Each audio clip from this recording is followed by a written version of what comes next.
Hello, welcome back to Bonaventure time. Today is an exciting day. Really quick, just some quick announcements. One, I know I've been talking about the existentials video. I'm still working on that. It's going to be out soon, so that will be soon. Another one, this is not the third part to Love and Responsibility. Taking a little bit of a break from that. I'll work on that. I'm working on that as well. So that'll be out soon as well. I want to talk about today medieval philosophy, because this is one area in the history of philosophy I've not addressed really yet, other than Augustine and briefly through Aquinas.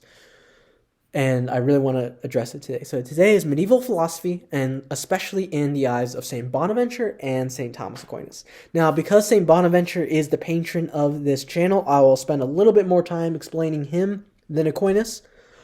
But we will still spend a proper amount of time on Aquinas. So I'm excited today. And I call this medieval philosophy because I'm going to be talking about the philosophical proofs for God's existence from each respective philosopher. I will include St. Anselm a little bit, St. Augustine, and Aristotle and Plotinus. Okay, this is exciting. Let's get into it. So, really quick, I think a common misconception in these two philosophers is to compare them on the same terminological basis. To compare Bonaventure's proof for God's existence to Aquinas's based on similar terminology. This is a misconception because they argue for God's existence on a radically different status, metaphysically speaking. Right? They don't use the same terms, so it's not fair to really compare them on the same terminological basis. An example of this would be, as we'll see, Bonaventure argues for self-evidence of God, whereas Aquinas would say it's not self-evident. Now, you can't compare this and say Aquinas is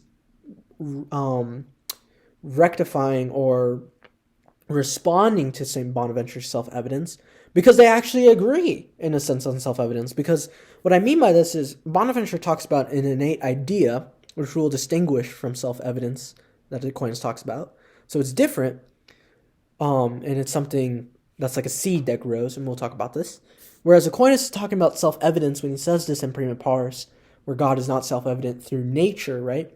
That it requires demonstration, as we'll see in his 5 proofs.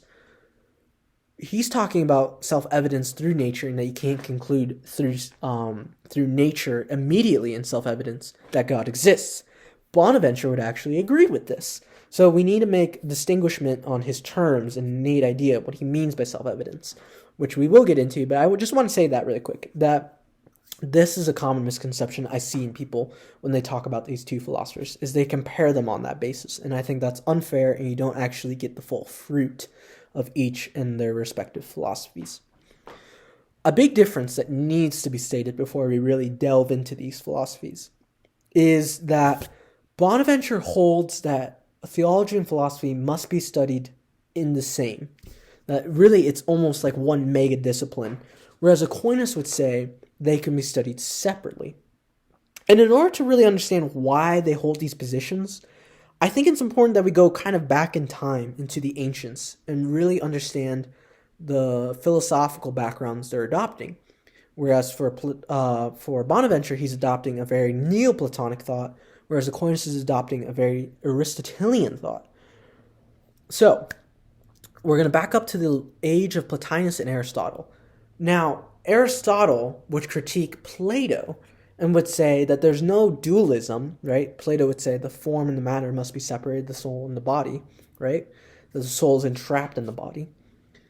Aristotle, critiques this and says, no, there are forms, but they must come down, right? They are with and connected with the matter, right? We are body, soul composites, form and matter, right? The hylomorphic beings, right?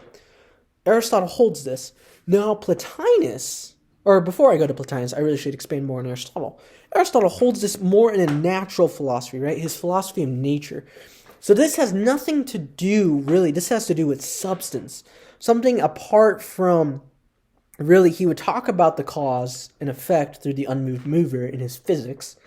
But this philosophy of nature and the unity of the form and matter is something that adheres in a substance, right? And this is an individual that has no contrary, that stands apart on its own. So Aristotle's really reasoning on a very, you could say, philosophical, biological reasoning. Whereas someone like Plotinus is going to have something a little different. Plotinus differs from Plato.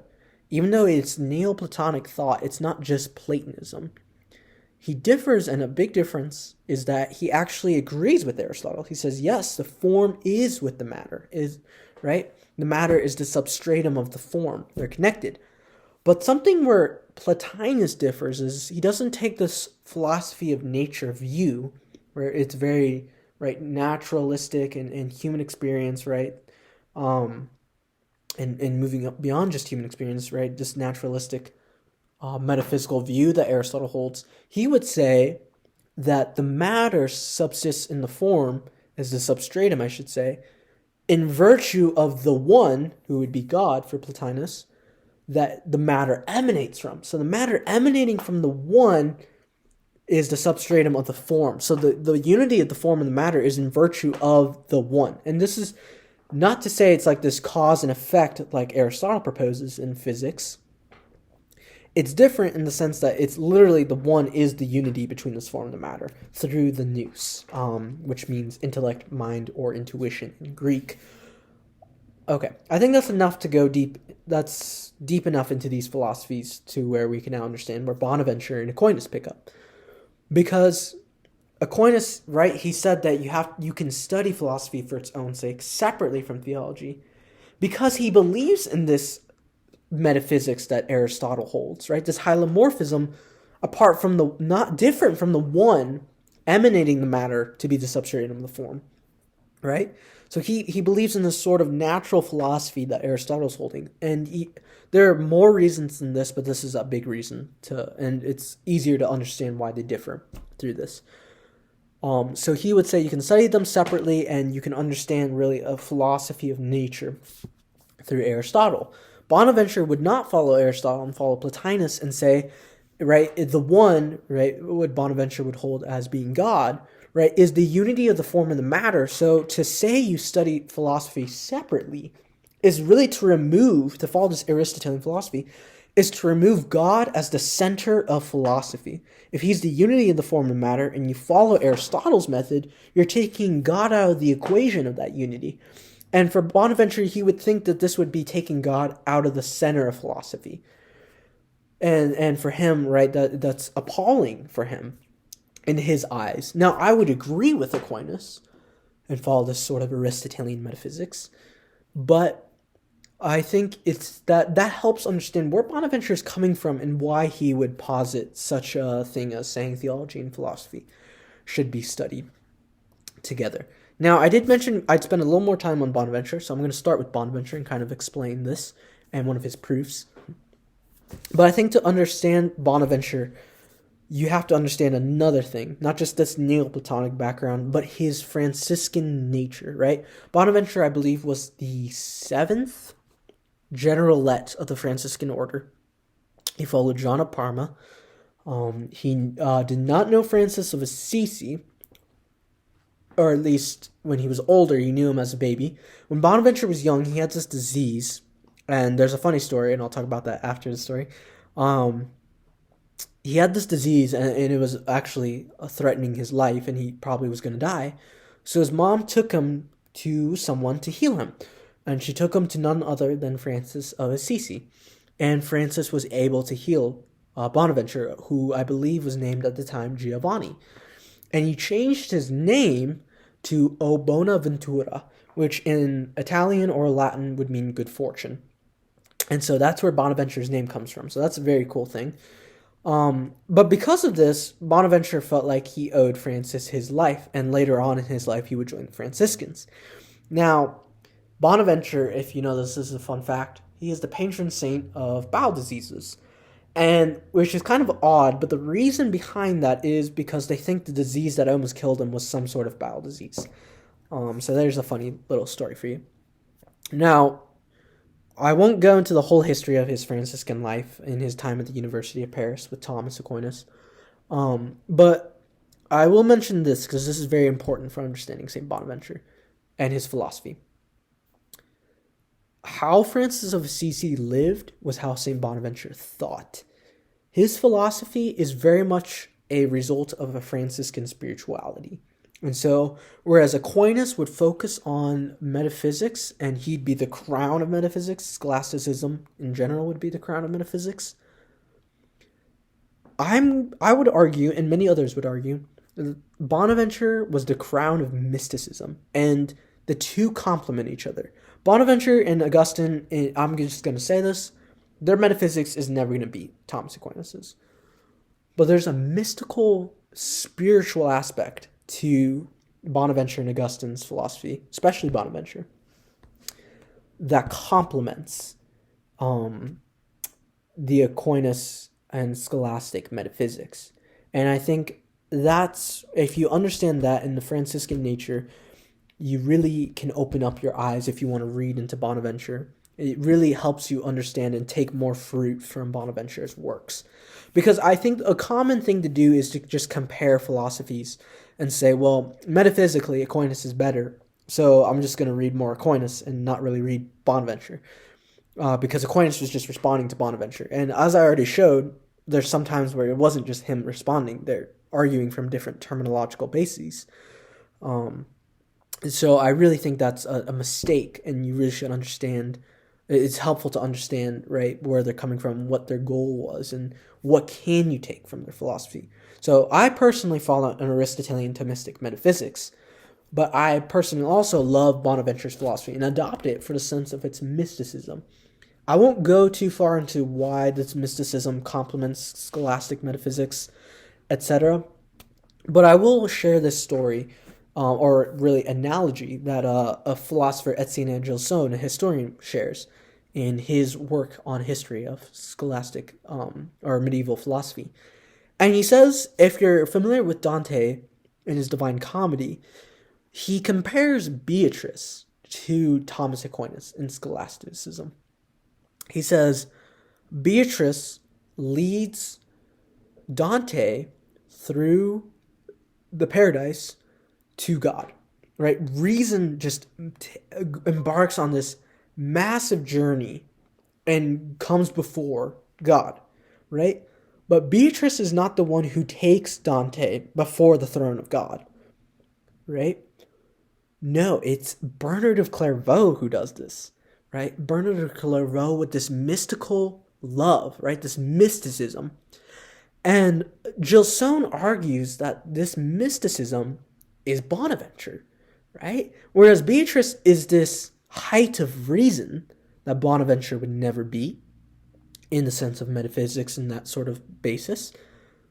His mysticism is what brings Dante before the face of God, before the throne of God, in conspectu Dei, if you want to say, in sort of Hilbrandian terms. Or that's not his term, but what he would be familiar with and what he utilizes, right? In conspectu Dei meaning in the sight of God, right? And that is what Gilson argues is the difference between these two. They complement each other. And I think that's a very great analogy, and I would like to keep that one because I think that really puts into perspective these philosophies and how you can still draw from Bonaventure while still drawing from Aquinas. Alrighty, that's a lot of background context, and I really want to get into these proofs of God's existence.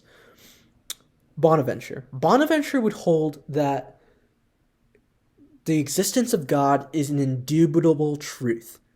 So not only does God exist, but it actually, you cannot not think that God exists.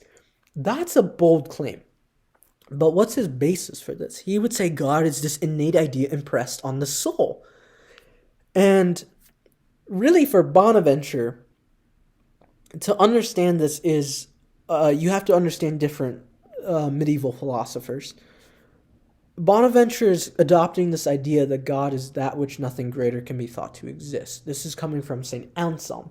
He's going to adopt a lot of this ontological argument, but in my opinion, he's going to perfect it and eradicate some of the errors found within it, and the terminological errors especially. And he's also adopting this Augustinian philosophy. If I posted a video on Augustine's proof for God's existence, if you are curious in that, I'd go check it out. Bonaventure adopts a lot of this as well. And it's in this idea of innate idea, right? And I already talked about how Bonaventure thinks this is different from a self-evidence through nature, which Aquinas and him would agree on, actually. this innate idea stems from God is impressed on our souls. The soul is intelligible, so when one comes to be aware and know the soul, one's own soul, right, they understand and know God, right? Now, there's an equivocation in know that Bonaventure needs to clarify, and he does. To know, Bonaventure notes, can mean to comprehend or to apprehend. To comprehend would be to know something on the same level, so you'd have to be at the same level of this being in order to comprehend its entirety. Bonaventure obviously does not think that that is the case, since we are humans and God is God, right? God is not, that which nothing greater can be thought to exist. But to apprehend does not mean to know its entirety, but to come to apprehend something that manifests itself to something lower, right? And you almost see a sense of value apprehension and value response from Hildebrand, sort of, in this philosophy. So when you apprehend, it becomes manifest to itself. So you don't know it in its entirety, right? But really, in terms of analogy, right, we come to know God through apprehending, right? And so that's a really important distinction that Bonaventure makes, and that's what he believes happens when we come to know the soul and come to be aware of that, God impressed on our souls. And I think this is beautiful because Bonaventure is really showing how personal God is. But you have to be careful because God is right personal, but you can't fit God into our own subjective views. There's objectivity, right? And so there is a danger to that, but I think if you are aware of those dangers and you avoid them, it's a very beautiful thing to really talk about how personal God is with us. One thing I want to mention that's interesting, Bonaventure adopting this idea, coming to know the soul, and he doesn't think that this is a really, right, he would hold that this is indubitable, this is sort of self-evidence, because he's adopting a philosophy by Augustine On the Trinity, Book 10. Augustine notes that when the mind tries to grasp like an angel or some other entity, it has to go through this rational basis, right? In a sense, it's got to go through these intellectual processes to understand the essence of something, or at least to comprehend some entity. But when the subject seeks to know itself, it has but to think of itself. When the mind seeks to know its own mind, it has but to think of its own self, and then it grasps it. Augustine notes this in Book 10 on the Trinity, and this is a really great introduction to personalism. It's actually what most personalists, including myself, believe is like the first, really you could say the first stamp of personalism in Western philosophy. And Augustine is accredited to this. And so Bonaventure is really adopting this idea. So it's not this intellectual process, but it's really the self-evidence because one becomes aware of themselves and therefore grasps it. Now again, it's not this comprehension of God as intelligible to a soul that's also intelligible, but it's this apprehension of God. Now, a lot of people would counter Bonaventure and argue that, what about those who do not believe in God? Bonaventure would still hold this as an indubitable truth that he exists, but there are three errors that can happen. And this is an error in conception, an error in reasoning, and an error in conclusion. An error in conception would be a misconception of the idea of what God is, right? For him, God is that which nothing can be thought greater to exist. But in the case of the pagans or people who do idolatrous worship, Bonaventure would argue that they didn't conceive of the full idea of, they confused what is the nature of God with what is an attribute of God. I replace nature of God versus the idea of God because we can't comprehend that, obviously. So, right, they take this attribute of God that they might understand or come to know, and they would just attribute that as God as a whole. So if anyone is supreme to another being, right, he shows some sort of divine attribute, he must be then God. Bonaventure would hold that this is an error in conception. They don't really fully conceive of really the nature of God, namely he is that which nothing greater can be thought to exist. Okay, that's an error in conception. An error in reasoning for Bonaventure is something equivalent, and Etienne Angelic makes this distinction, or this elaboration, I should say, where an error in reasoning would be something as if they conclude that God does not exist because there's no divine action on certain levels of justice, you could say, for example, right? So the crimes of some go unpunished for a while, or, right, evil, right, this is a very common one. God does not exist because evil exists, and God would not allow evil to happen, right? This is a very modern attack of the proof of God's existence. And Bonaventure would say this is an error in reasoning. An error in conclusion for Bonaventure would be very, you could say in some sense, similar to error in reasoning, but I want to read this from a text from Gilles Sohn, because I've been mentioning him, and I think he puts it very nicely. And finally, doubt may arise from sheer incapacity to carry on a train of reasoning to its conclusion. For there are minds so immersed in matter that they cannot go beyond the data of sense, but rest in the material world, and think, as so many pagans thought, that as the world of bodies is the only reality, the Lord of this visible world is the highest being conceivable, which is why the sun has found so many worshippers. So that given the inability to resolve, that is, to pass beyond the appearances of things and discover their first principles, error and doubt are possible as to God's existence, but not for an intellect which defines, reasons, and concludes correctly. So that would be a very great example of error in conclusion. And for Bonaventure, these cognitive errors are a way to really show that in a intellect free from error, that God's existence is an indubitable truth. So that's Bonaventure. I know that's a lot. I'm really quickly going to go through Aquinas, and I do want to mention something that's very interesting. For Aquinas, there's 5 proofs for God's existence. He gives this in question 2 of prima pars. I'm going to focus on one of these proofs, and that is the movement argument from motion. For Aquinas, this is a pretty simple argument, and I say this because really he's not the founder of this. This is visible in Aristotle and physics. This is also visible in the time of Socrates and Plato, I believe in the Phaedrus. Yes, the Phaedrus. So this argument would go as follows.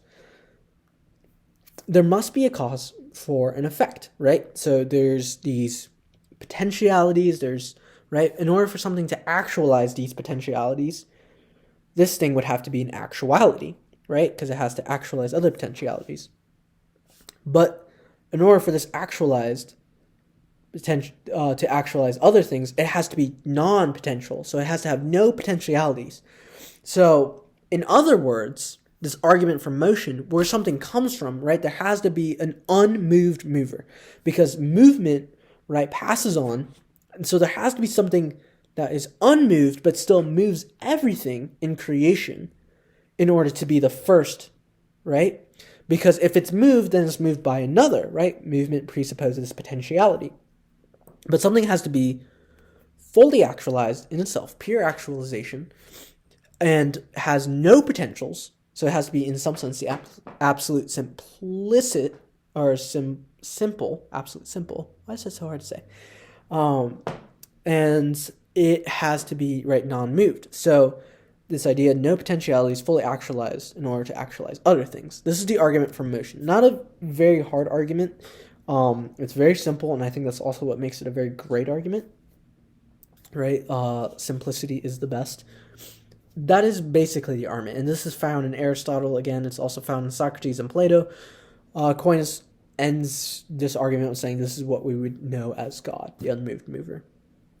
Now, the reason I'm not going to fully address Aquinas' all the 5 proofs is because this video is mainly for Bonaventure. But I do want to note something that's a stark difference from Aquinas and Bonaventure.